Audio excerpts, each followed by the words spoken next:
What's up, guys?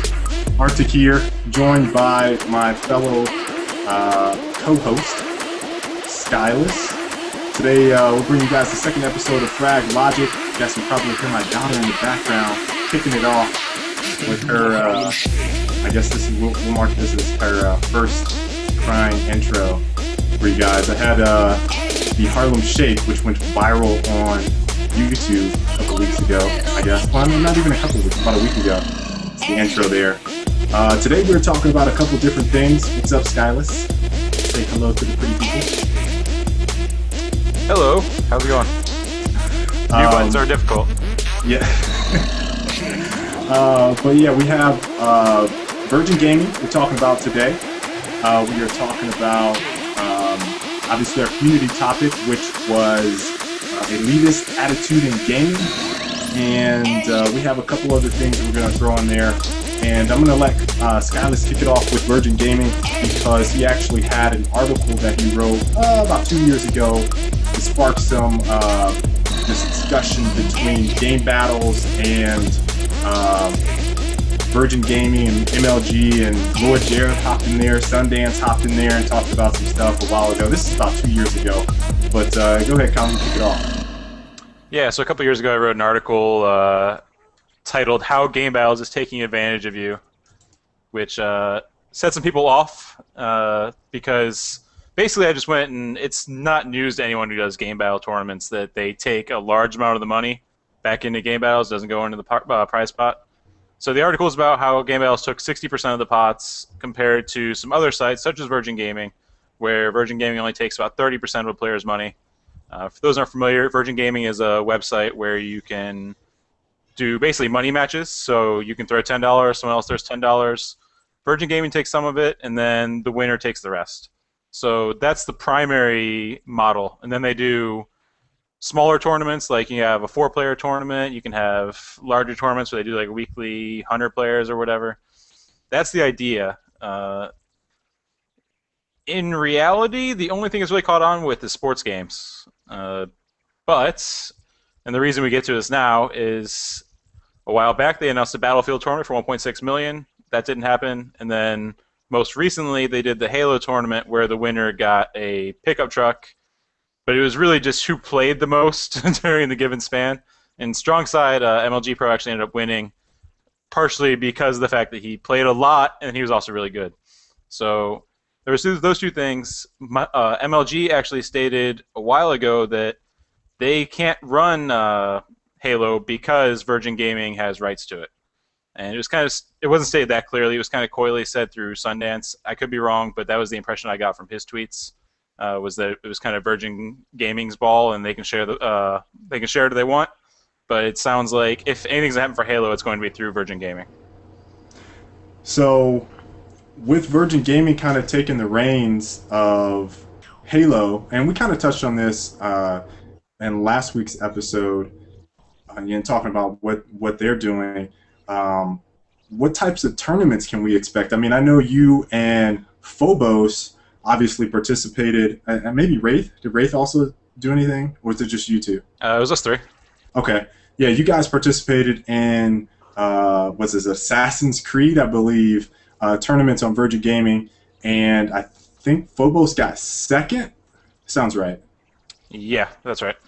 All right. So I was going to say, so, like, for having, like, participation in it, are they legit? Their big thing is that they want their games to be run automated. So they want, when you finish the match, to have it be reported automatically, and then the bracket will update. And in a perfect world, they don't actually have to do much moderation because it's just the bracket goes on its own. So they work with developers in order to have things built into their games, and then that's supposed to be how it works. As an example, the Assassin's Creed tournament, so if everyone hasn't played it, Assassin's Creed, you kind of run around the map and you stab people, and then as you kill people, you rack up points. We played, it was a free-for-all tournament, masked as a duel tournament, so it was one-on-one, but the way they did it was you both just queued up for ranked, and then whoever had the highest score in that free-for-all match that you both got matched into would be the winner. So you like go into it together, and then whoever scores higher would win. The issue, of course, being there's 6 random elements in that, being the other players, and you could get your buddies in as one of those 6 players and just go into a corner and stab them over and over. So the automated system can be gamed unless it's implemented correctly, I think is the big takeaway. And in that case, it wasn't, but they still ran the tournament, and they didn't really hear complaints that much. If there was any kind of issues with the reporting system, it wasn't attended to very quickly. In a lot of cases, people never got their question answered, and then they just had to forfeit because the system made some error and it reported a warm-up game as the actual game. So if they do anything with Halo, I think it's going to require 343 to have some kind of hookups in their system where it'll automatically report the scores. Obviously, Bungie has had that for ages, where it has the match details. Match details breakdown afterward. Yeah. Yep. So they have that API set up. So it's all there. I think they already do that for Halo 4 as well. So they would be looking to get some kind of setup like that where it automatically report. As far as moderation and like what kind of support you can expect from Virgin Gaming, it was almost none in the tournaments that we played in. Ugh. And I haven't actually myself participated in any of Virgin Gaming's tournaments, other than watching kind of what they've done and watching you guys. Now, here's the interesting thing I think with Virgin Gaming. Obviously, you and I have been around a while, so we've seen a lot of different leagues come and go. You had CPL and their little league, Cal, and then you had WSVG. I don't remember if they didn't have a league. Then you had, WCG is kind of still around. Then you had CGS for a little while. Virgin Gaming is backed by Virgin Mobile? Virgin, I think. Virgin themselves? Okay.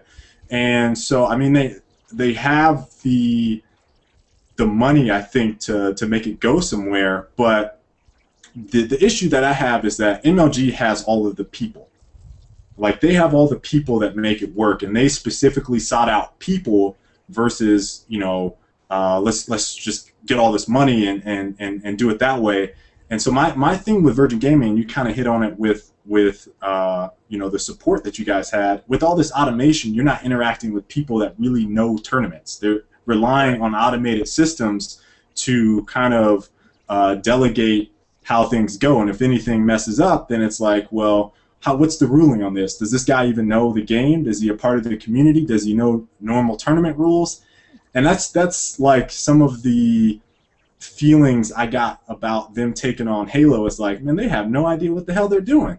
Yeah. And when that compares to let's say what do they do, like EA stuff like Madden or NBA? That pretty much makes sense to me. It's straightforward.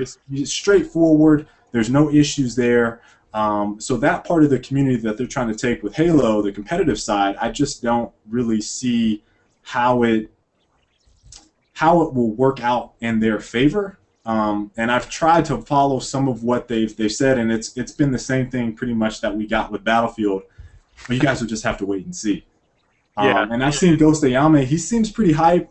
I've checked out some of their Madden events. It looks legit. Like they have event venues and all that stuff, but Madden is so much different. That whole 1v1 element, the same with the fighting game community, it's just so different than the 4v4 environment. So I can only hope on the tournament side that they kind of get this rolling.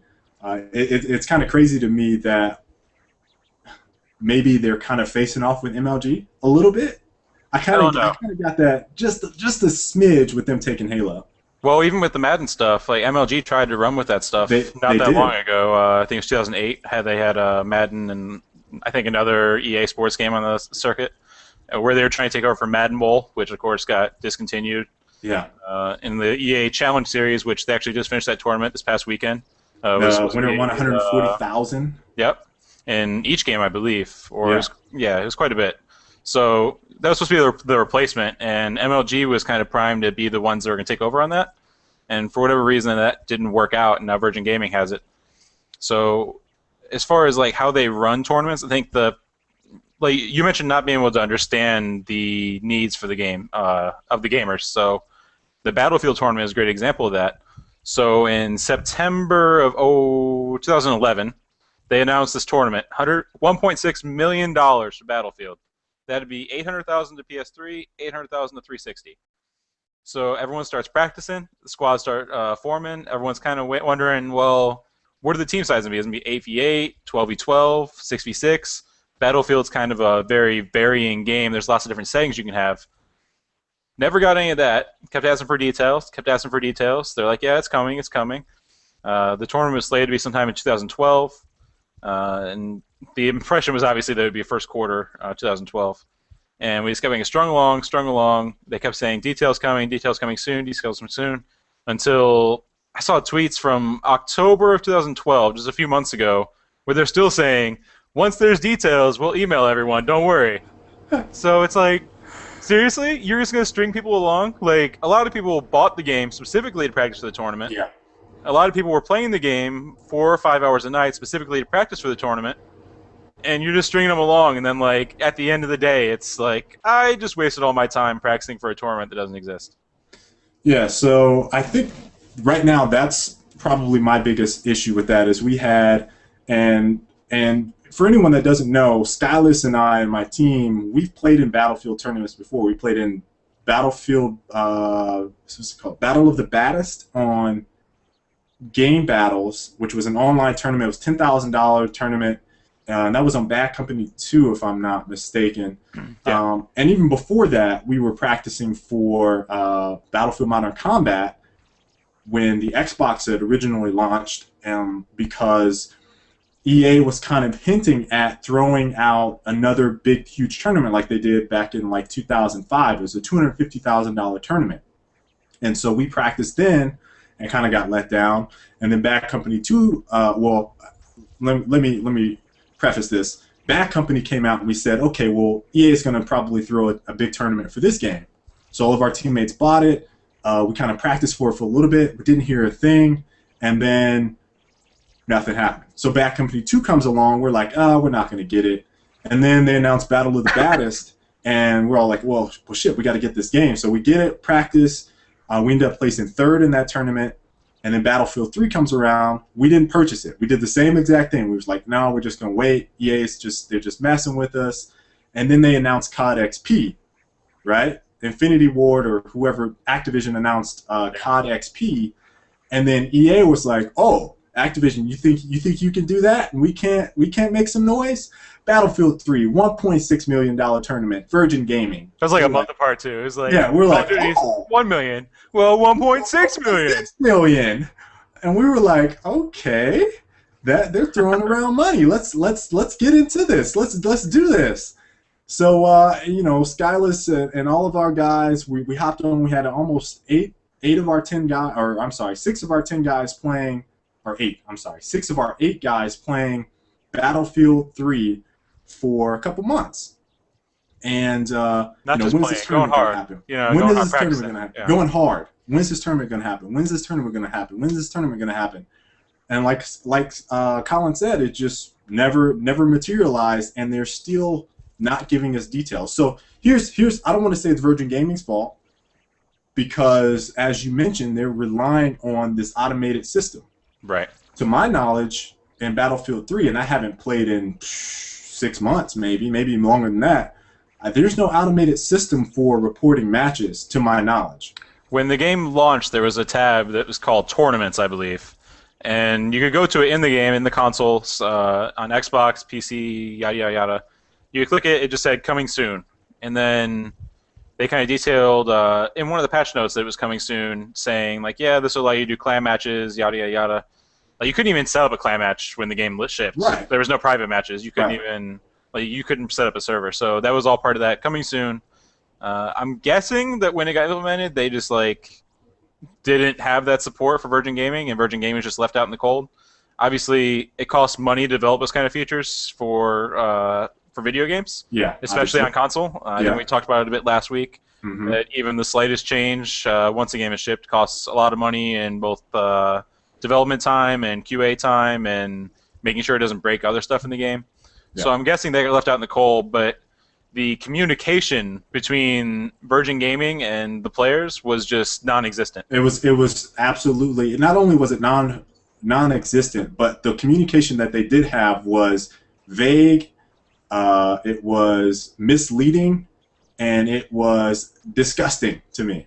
Just straight up disgusting. That is the word I want to use, because I am not happy about that, purchasing that game, because I wouldn't have bought it otherwise. I mean, I just flat out wouldn't have got Battlefield 3 had there not been a tournament for the game. I love Battlefield, don't get me wrong, but at the time we were playing, I think that's the decision that we made. We're like, okay, we're going to stop playing Gears, and we're going to focus on Battlefield. So we initially, we basically stopped playing Gears of War, I think, in late February, and then everyone picked up Battlefield 3 in March, and then from March till May-ish, we all started playing. So it was like complete waste of money for us, as you know, trying to stay into the tournament scene, and them just stringing us along. And I remember the tweets from Colin just every day.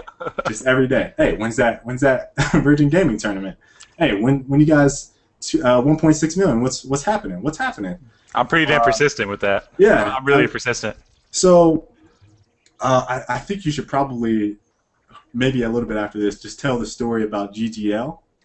And that's just your persistence with that. But that could be another day entirely. But fuck GGL. Seriously, that's another league, by the way, guys. Yeah. It's worth noting that they haven't actually announced anything with Halo. Yeah, there's a lot of people kind of hinting at it, and I think there was actually some Halo guys at the EA Sports Challenge series. I think that's what it's called this past week. I think Euphorics, who actually just said hello in the chat, I believe he was there.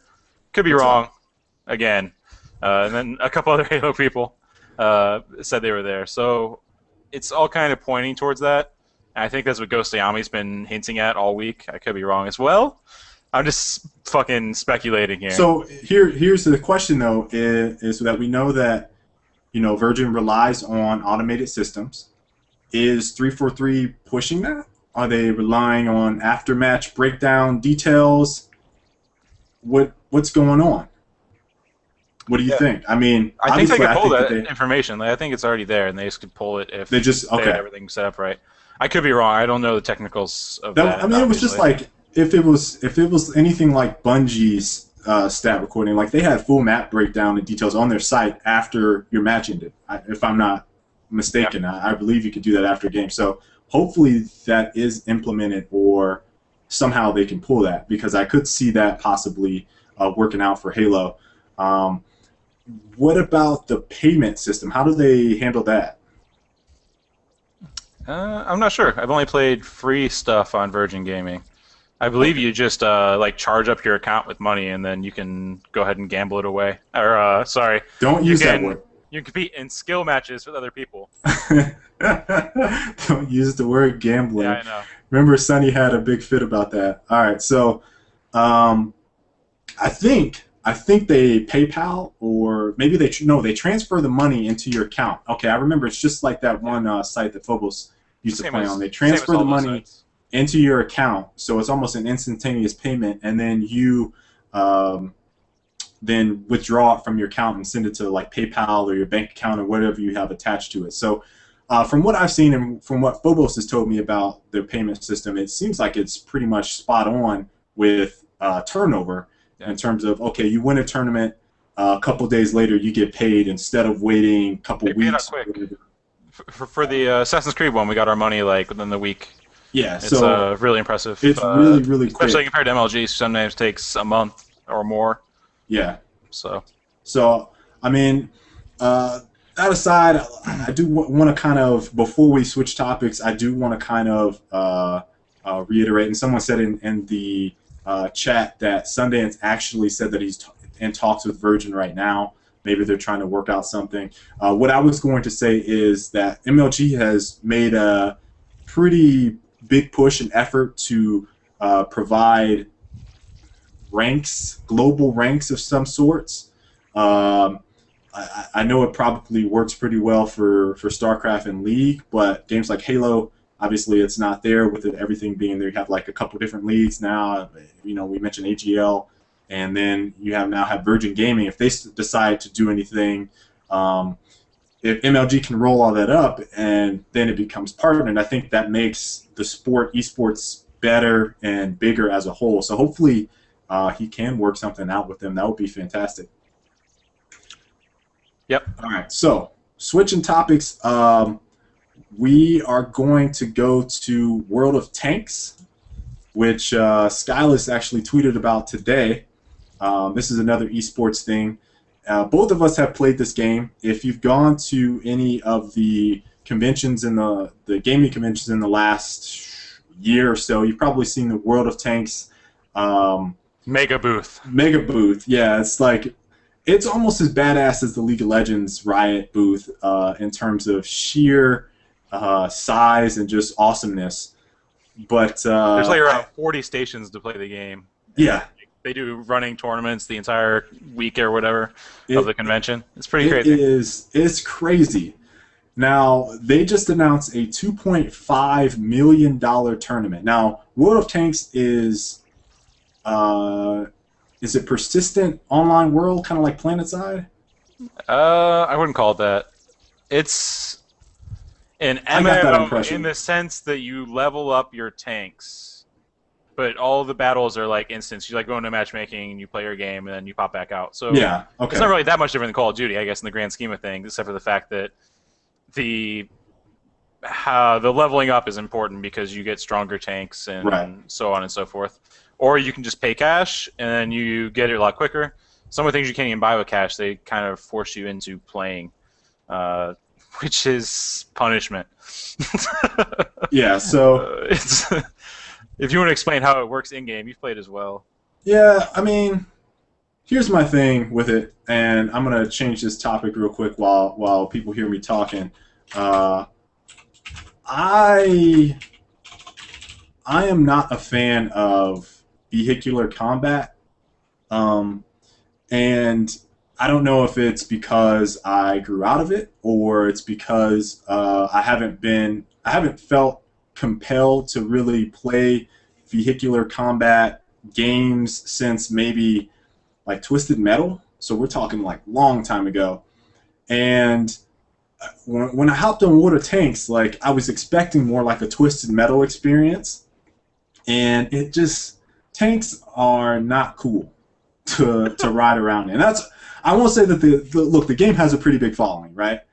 I personally didn't like the game. I think you could use the word huge following. Okay, it has a huge ass following, and from my talking with people at our studio, talking with people that play the game, it's pretty big in Europe, and so I guess I don't want to use the word that it's a bad game. It's just a game that I don't like, and I'm very surprised that they have a $2.5 million tournament. So I'm just blown away that the number of people that are playing this game would be like, man, this is an awesome game. It's like, why not play Twisted Metal? I mean, if Twisted Metal had a persistent online world that you could level stuff up, I would rather play that than play World of Tanks. I didn't like the game. I thought it was a bad game. I think it's a bad game. Yeah. I mean, tanks by their nature are like slow. So, the way the game works is it's like each team will have X amount of tanks, however many players you have. So I think competitively they were using 6 on 6. Mm-hmm. When I watched the stream for the World Cyber Games, they had as a promotional. Actually, I think it was an official title for WCG. So 6v6. So you have 6 tanks or 6 tanks. There'll be a mix of tanks. You'll need like one light tank to kind of scout. And then you have a couple of medium tanks, then a heavy tank kind of be the bruiser of the bunch. And then you'd have your artillery, who would just kind of shoot from a distance and hit the people that the light tank has scouted. So at the beginning of the match, you just all roll out, and you spend maybe the first couple minutes just rolling out. Yeah. And getting in position. And then the artillery starts poking at each other. And then all of a sudden there's like a big fight where slow tanks are rolling up on each other and shooting each other. So it's like, really, it's from a spectator standpoint. I watched the WCG stream, and I was waiting you to get to it. I was watching the stream. I looked at the viewer count. There was like 40,000 people watching it on Twitch. It was near the finals. It was pretty close, and most of the people in the chat were just ripping on it because I think it was all traditional fighting game and esports fans. Just like, what is this game? Right. This is ridiculous. It was worse. You remember how in Gears? Or no, I'm going to go even further back. you remember Ghost Recon when we played like 2v2 TDM for World's WSVG? WSVG, yeah. And they had and every now and then there'd be a stream, and it'd be a guy standing behind a rock in third person, just waiting for someone to move. That was how this felt. Like watching it was like watching someone stand behind a rock for several minutes on end. Watching eggs bake, man. Watching eggs bake. And I watched gear streams. Like, gear streams also would hit that point where it was like, this guy hasn't moved in ages.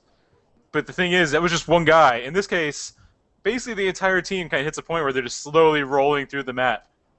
And it's just, I don't see them being able to make that into a spectator-friendly game, you know? Like, yeah.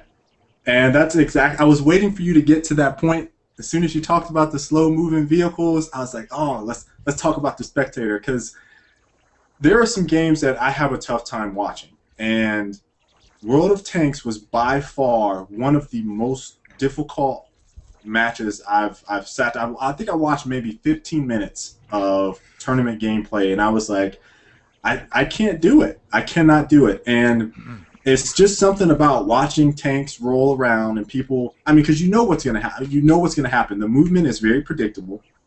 There's no, oh, that was an awesome play. It's like he shot a missile and his tank blew up. What? He got behind a wall.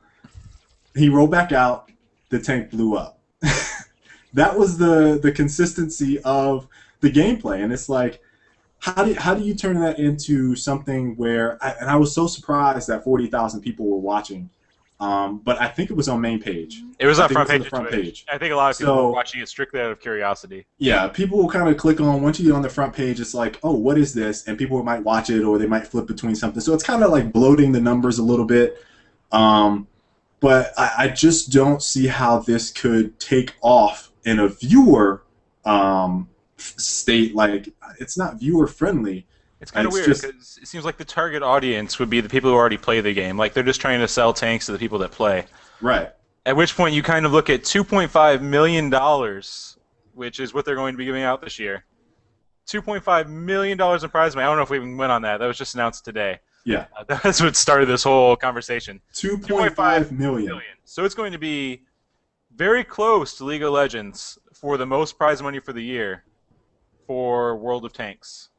Which it's big in Europe and Russia, but it doesn't really make sense to me from them getting that money back.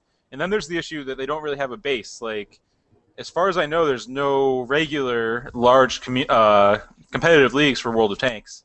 They ran it at WCG for the Grand Finals, but other than that, I've seen some weekly stuff. Actually, was going to play in WCG for the USA qualifiers or whatever.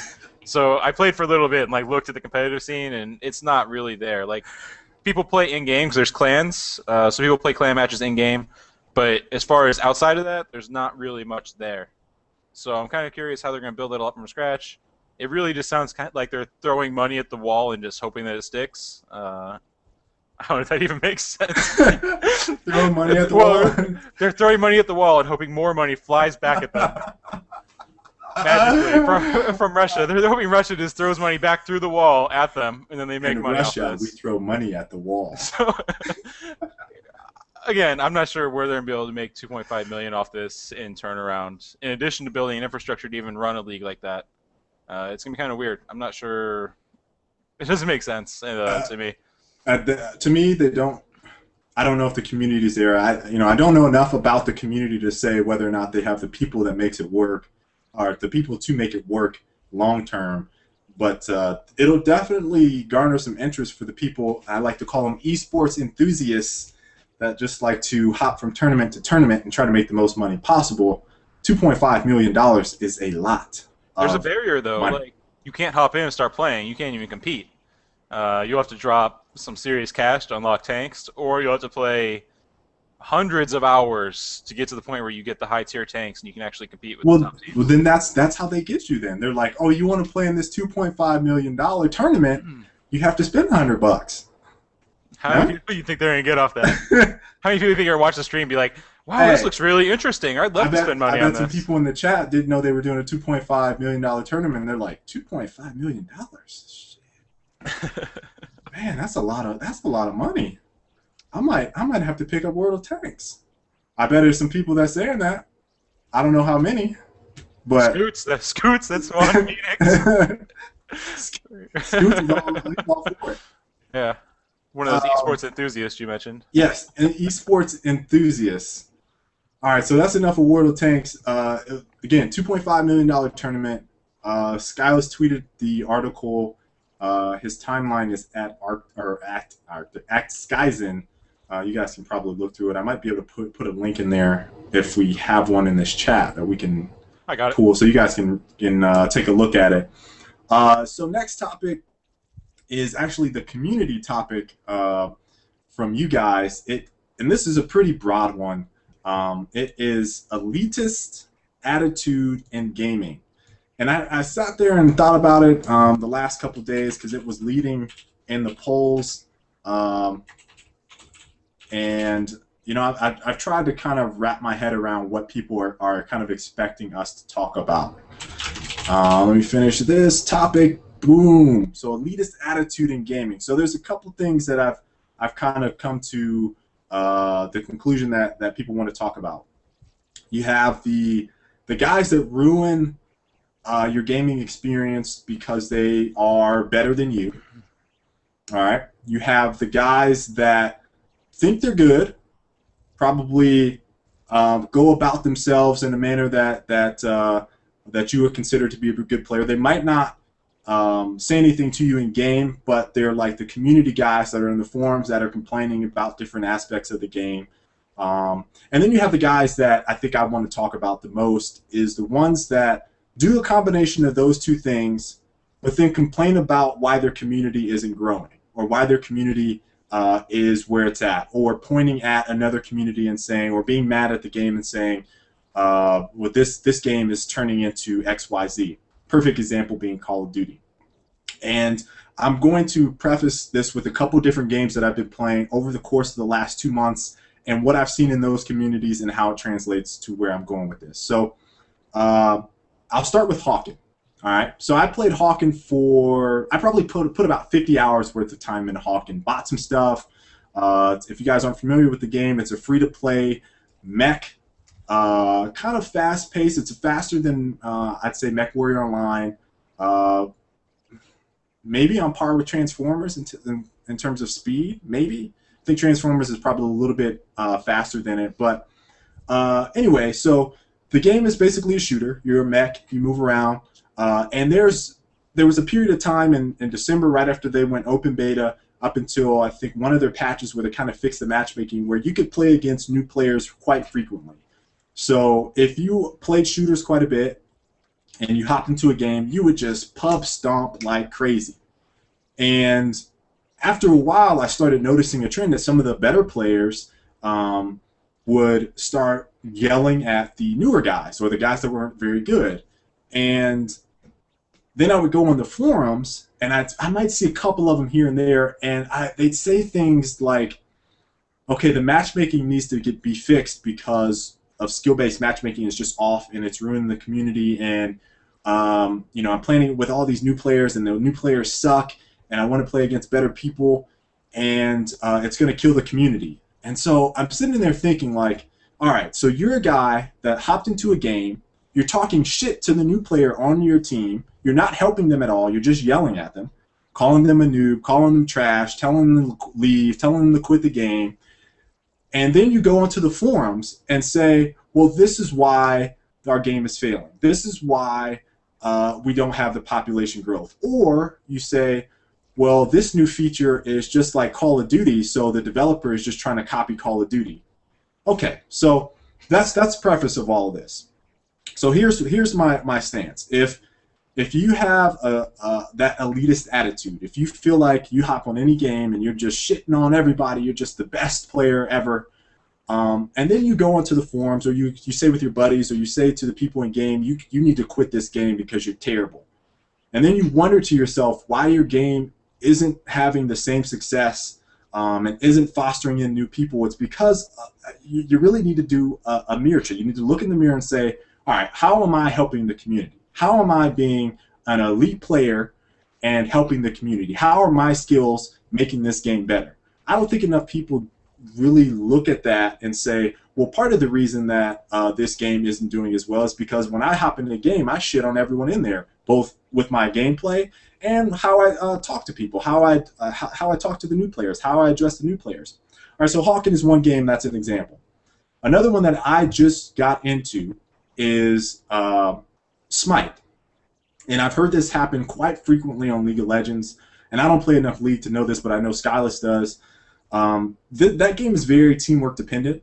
And in shooters, you can have one guy, he carry the team, and then he can, you guys know how it goes with shooters. But in a game like that, if one person or two people or a couple people are pretty bad, it can definitely turn the tide in a match, and it's quite detrimental. You don't see a whole lot of one or two people carrying a game. What you get is these guys that they have new players in, and again, I'm going to use Smite as an example. I'm decent at the game now. I started off really bad, and now I'm decent at the game. Then I ran into someone that happened to hop into our game, and he was yelling at one of the new guys. This game just went open beta. He was yelling at one of the new guys that were on our team who was like 0-4, and he's like, stop feeding them. You're terrible. You need to quit. And so the guy's like, dude, I'm a new guy. I just started playing. So then I got upset, and it really takes a lot for me to get upset in the game. So I'm like, dude, quit being a douchebag. He's a new guy, obviously, and he's saying stuff like, what did he say? He said, you guys aren't going to get you noobs aren't going to get a free win off of me. Just surrender the game, or just surrender. That's what he said, right? So I'm in there like, is this dude really that big of an asshole? And so, those are the type of people that I feel like are ruining communities. And then they're also the ones that they're really good, but then they go on the forums or they go in game and then they kind of say to themselves, our game is dead. Why is our game dead? Look in the goddamn mirror. Like, you're an asshole. I would not want to be in a community where every single game I played, some guy that was better than me was talking shit that was on my team instead of trying to help me out. Like, that makes no sense. That makes no sense to me. So that's where I'm at with the elitist attitude. We can go on some other stuff, I'm sure, with this, because I could talk about this with the game battles guys as well. But Colin, what do you think? Yeah, I mean, I agree in just about every aspect. Sometimes it's the fault of matchmaking, which I think is something which obviously you and I could rant on about for an hour on itself, is matchmaking in video games and how it's gotten really atrocious, mostly on consoles, mostly on Xbox. So, I mean, that's its own issue, is when minnows are in with the sharks, and then... But yeah, it's not necessary for the good players to talk shit down on the bad players or people who are still learning. And sometimes it's hard to tell if someone is learning, I guess, is the other issue. Yeah. I mean, how do you gate the learning curve for, all right, well, this guy clearly, I mean, obviously, I think, was it Halo 2 and 3, maybe even Reach? I know Halo did it on console anyway. You could matchmake and search based off of the type of player that was, you're associated. You got a chatty guy, you got a party or whatever. I don't remember all the different categories, but I don't know if that even worked. But I don't even know if it worked. I mean, I honestly don't. But I feel like at this point in the game, being this far in, there should, obviously, I know there's like some rating systems and whatnot, and honor systems, and I know there's different things you can report people. But dealing with like elitism, with people or players are too good, again, matchmaking helps with that. Being paired with newer guys that don't really know what they're doing, and then those guys getting upset is kind of I mean, they're in a tough spot. So, I feel like if you're one of the guys, and I know there's probably some of you guys in chat that do this, if you're one of the guys that's, and Gears of War is a very good example. Uh-oh, Colin's starting up again. There's a very good example with Gears of War Judgment that a lot of the players consider it to be like Call of Duty. And I'm not saying that's the elitist guys or the comparisons there. We can talk about that in a whole separate thing because that's a different topic altogether. But the guys that hop in and be like, oh man, we have all this casualization of this game and all these casual players. Oh, I hate all these casual guys. And it's like, man, you don't want your community to grow at all. You don't want anybody to play. You want it to be just you and your other hardcore buddy over there, and maybe your friend that plays a little bit from time to time. You don't give a shit about anybody else. And so that's my issue with the elitist attitude in gaming, is just the people that think that they're too good and then feel like they need to talk trash to players of lesser skill and then go around and complain about their community dying. That irks me a lot. So I think that pretty much handles. That was the community topic, by the way, which you guys voted on. It had 50% of the votes. 50%. So we had a couple hundred votes on that. So we'll have another community topic next week. But I wanted to hit that, make sure we got that right in the middle of the show here. So next thing, since we talked about Call of Duty, this is, I kind of went off on Twitter with this one a little bit because I had to run wild. Another Call of Duty game was announced. No way! Oh God, I'm so surprised. So here's some fun chat for you guys in the chat. What do you guys think that the name of this Call of Duty is going to be? I think it'll obviously be Infinity Ward Up. And I guess since we're on this Call of Duty, I think the one I want to go with is Call of Duty: The Last Samurai. I think they're going to go back to the Japanese feudal era, and it's going to be Call of Duty: The Last Samurai. That's what I'm going for. The Last Samurai. So, Colin, what do you think? I got the one I tweeted. Call of Duty World Tour. World Tour. A terrorist organization that's trying to bomb various world wonders. Okay. So, first level would be like at the Great Wall of China, and then the next one would be at like Stonehenge, and then you go to the Grand Canyon. There'd be a great scene where this aircraft goes crashing into the canyon, and then you have to extract the president from the middle of the canyon. So I think they would just go from landmark to landmark and then just have huge set pieces every single time with explosions and terrorist undertones and an evil Russian dude. I think that's probably where they're going to go with the next one. And an unmemorable main character? Is that also some military dude with face paint? Oh, yeah, it's a rookie. Rookie, okay. And then a guy who just picked the wrong day to quit.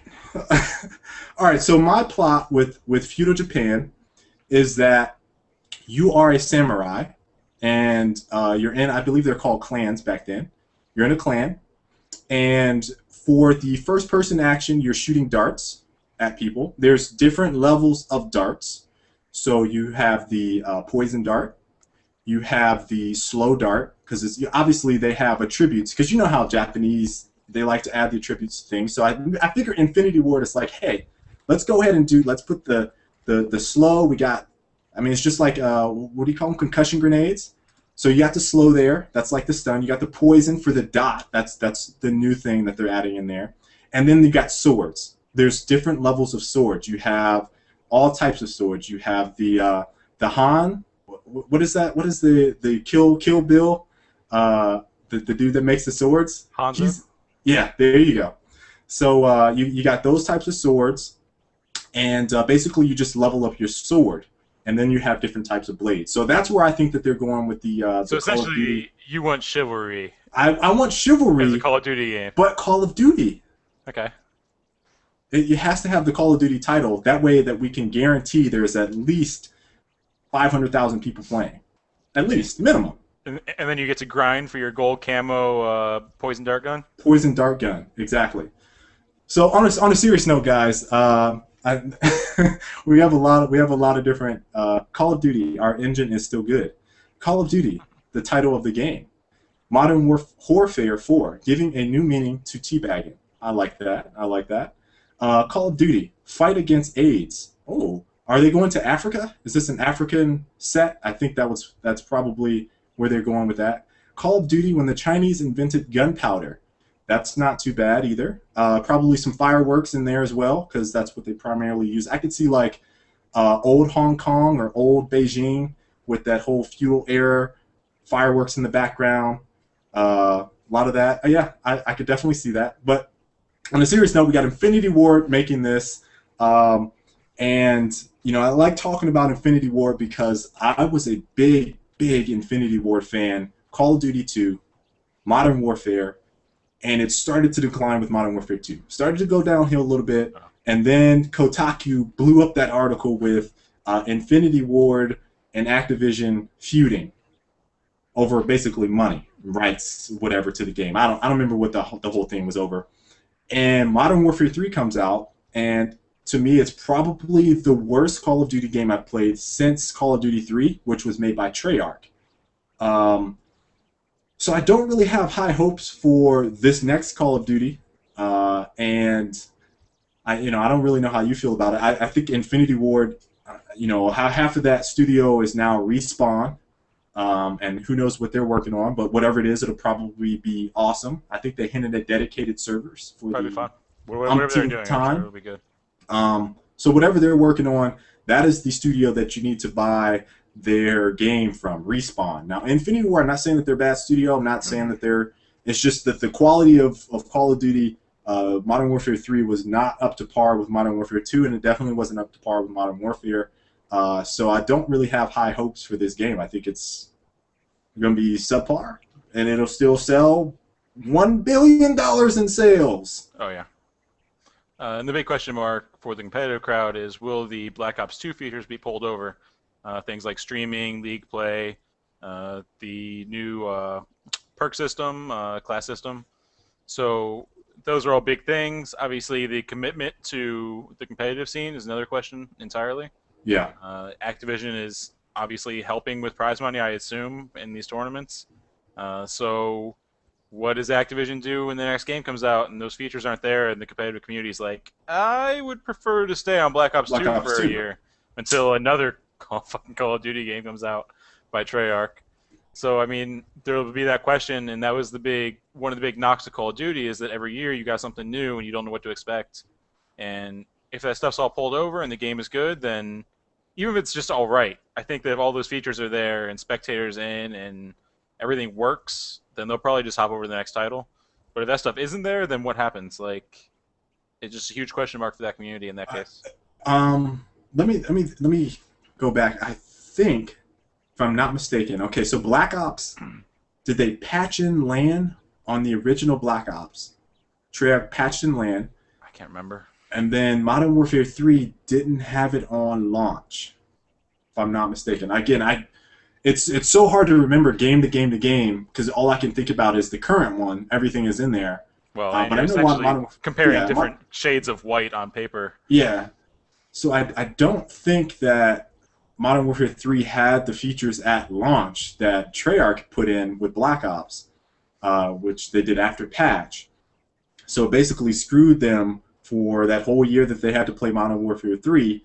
And then, Black Ops 2 comes around and Treyarch is like, I mean, here's the thing. Vandahar is in this. He's in there. Like, he's going to MLG events. He's watching the top teams. He's getting involved with the community. And I don't see that from Infinity Ward. I don't see them like, hey, Hastro, what features do we need? And maybe they'll do that with this one, hopefully, so that when all of those guys go from Black Ops 2 over to Modern Warfare 3, it works out for them. And if I'm not mistaken, they also had COD XP with Modern Warfare 3.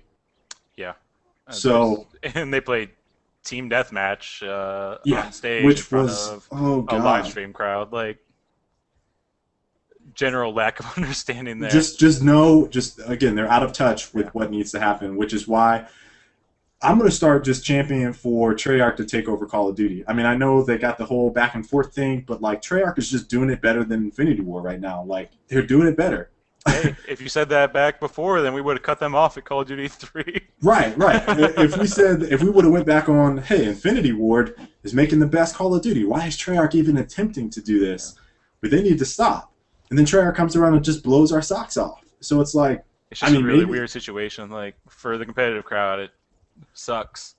Year-to-year turnover is probably the most mm, abysmal thing I can think of for competitive community, because I feel like you need to be playing the same game and just hope that the game continues to patch itself. The developers continue to patch with the times.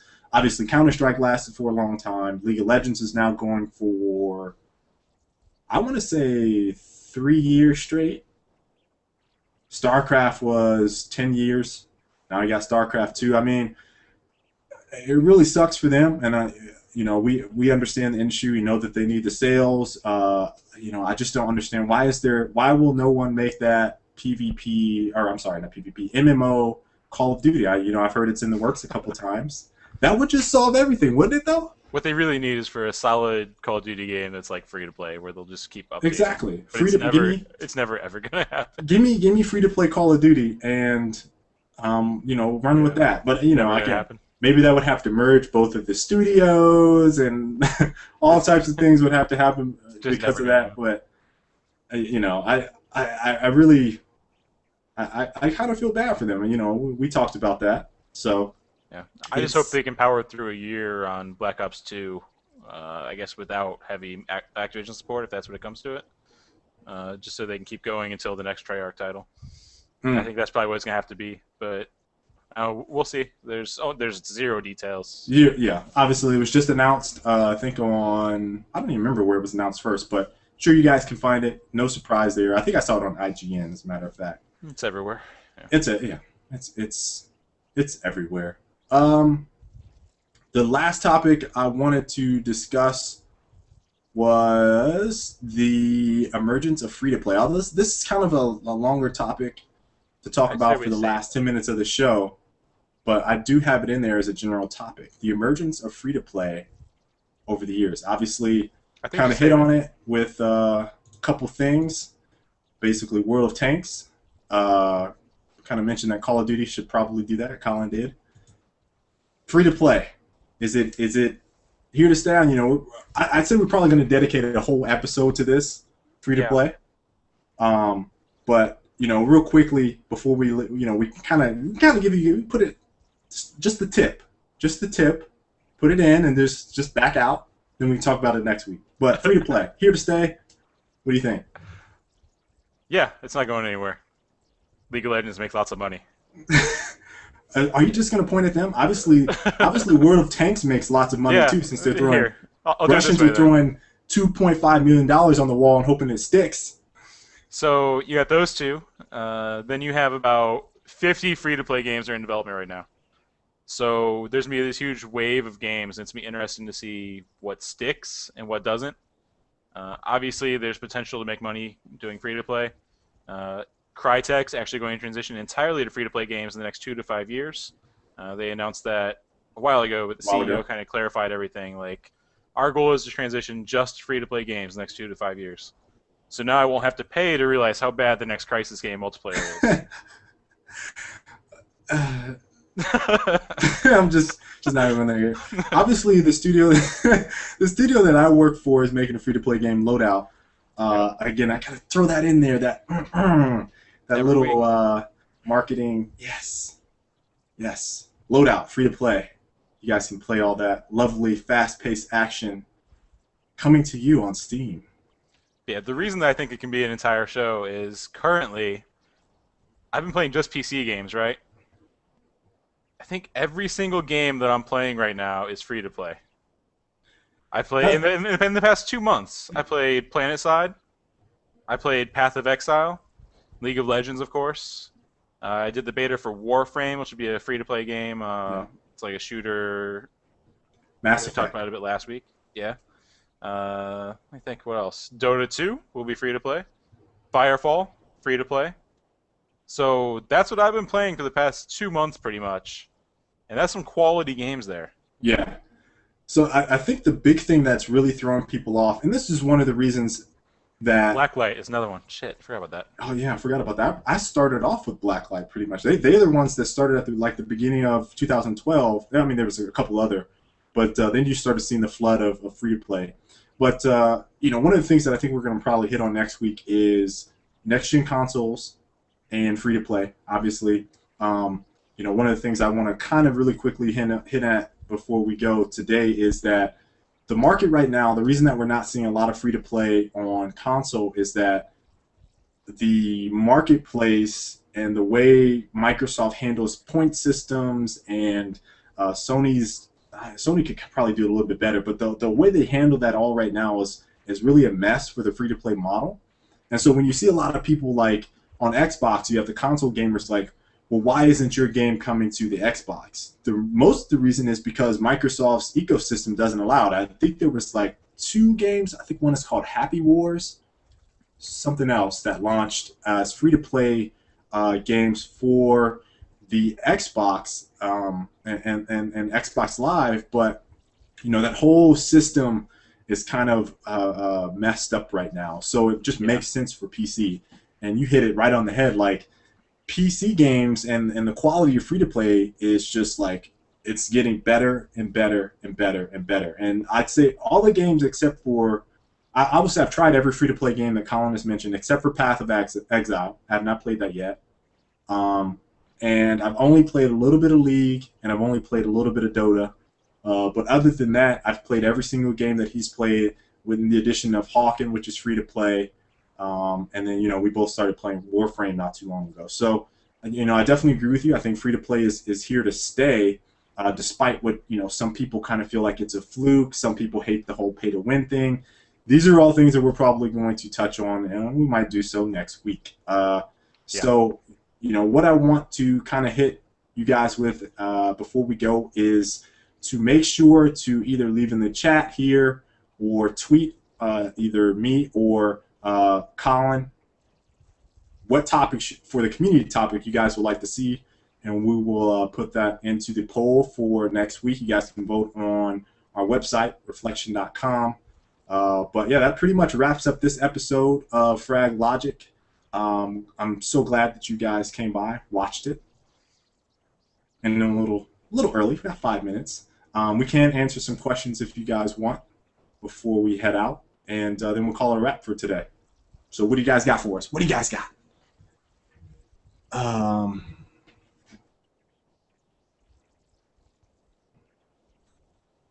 He says he loves this show. I'm glad you love it. You're lucky I stopped by on this stream. I'm so glad you stopped by, Meathead.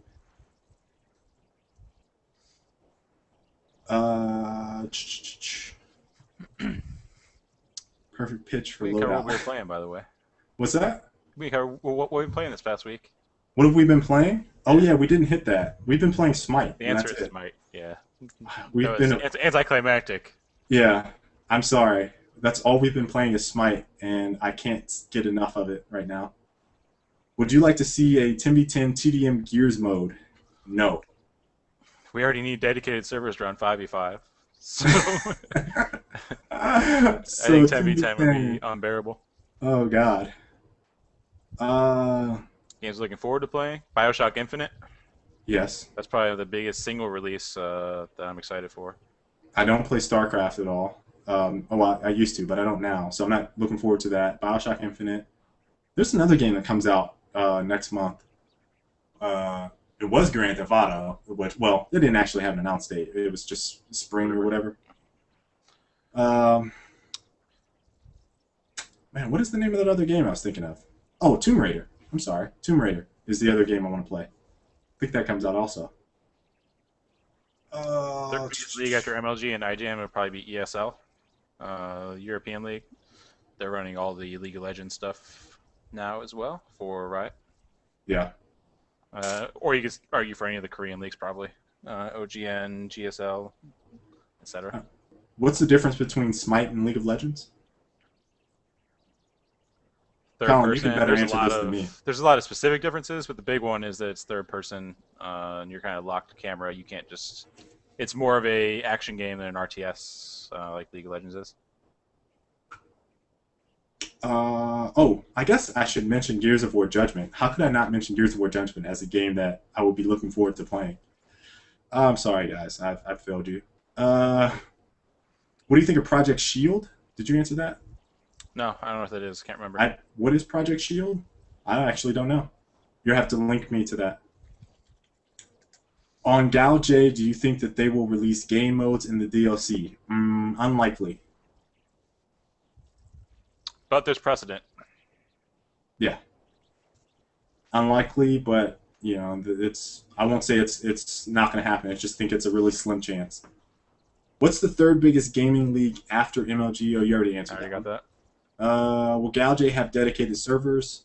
that. Beats me. I have no idea. I imagine that they will just cut off the Gears of War 3 servers and then put them online for Gears of War Judgment. That's what I think is going to happen. Or keep some of them and then put the majority of them on Judgment. I have no idea, though.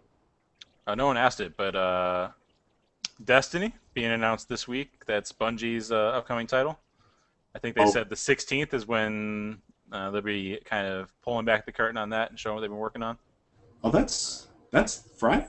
Is that Friday? It's Friday. No. It's Saturday. Saturday. Why would they do it on a Saturday? That's a weird day. I don't know. It's Bungie. They work in mysterious ways. Yeah, whatever. That video that they had is hilarious. Talking tiger that spoils game titles, so just accept it. Let's see. Do you think the mobile market will grow with the Unreal Engine being introduced to more games? It's already been on mobile for a while. The best, I mean, it's really tough with the mobile market. Here's the thing that I'm going to talk about with this. That's probably another good topic for another day. What I've noticed with the mobile market is if I put my iPad in front of my little sister, who is 6 years old, by the way, she loves it. I have a hard time playing mobile games for a long period of time unless it's like, I'm trying to think of one. There was a game that Colin played, I think that's like Final Fantasy Tactics, that I could probably play a little bit of. I can't remember the name of the game. Hero Academy? Yes, Hero Academy. I could probably play that for a long time. I played Infinity Blade because I like the mechanics of the game, but I haven't touched it in a while. So with that, I mean, the game really has to be compelling for me to get into mobile. And right now, everything is like, it's really dumbed down, I think is the word I want to use. It's not for someone of my appetite for gaming. Like it's, again, like my little cousin, my little sister is the one that's like really all into that. And it just, not for me right now. There's some games that I'm intrigued by, but I think it has a long way to go before it will really fully utilize mobile. What do you think, Colin? Yeah, I'm the same way. I've enjoyed some games, but for the most part, a lot of the crap that's released on iOS is just it's developed to the lowest denominator, I think would be a good way of putting it. Yeah. You know, like it's all made so that someone can understand. Instantly. Slide your finger across the screen to cut the fruit. That's the other thing, is the controls are very limited with what you Yeah. can do touching the screen, especially since if you touch the screen, you're covering up that part of the screen. Yeah. Let's see. I see you saw Pete on Twitter say never say never. I think Pete was in here for a little bit ago at the beginning of the stream. I'm not sure if he's in here now. But again, I'm just speculating on what they've kind of shown in the past in terms of, I think you're referring to, will Gears of War Judgment have a game mode for DLC? Gears of War 2, did they introduce a new game mode? Gears 2, they added King of the Hill, didn't they? I mean, as DLC? Yeah. And then Gears 3, they added Guardian, which is a variation of Capture the Leader, which does not count. Yeah, and King of the Hill was a variation of Annex. So, I mean, if you're talking full-blown new mode, it's like, I don't know.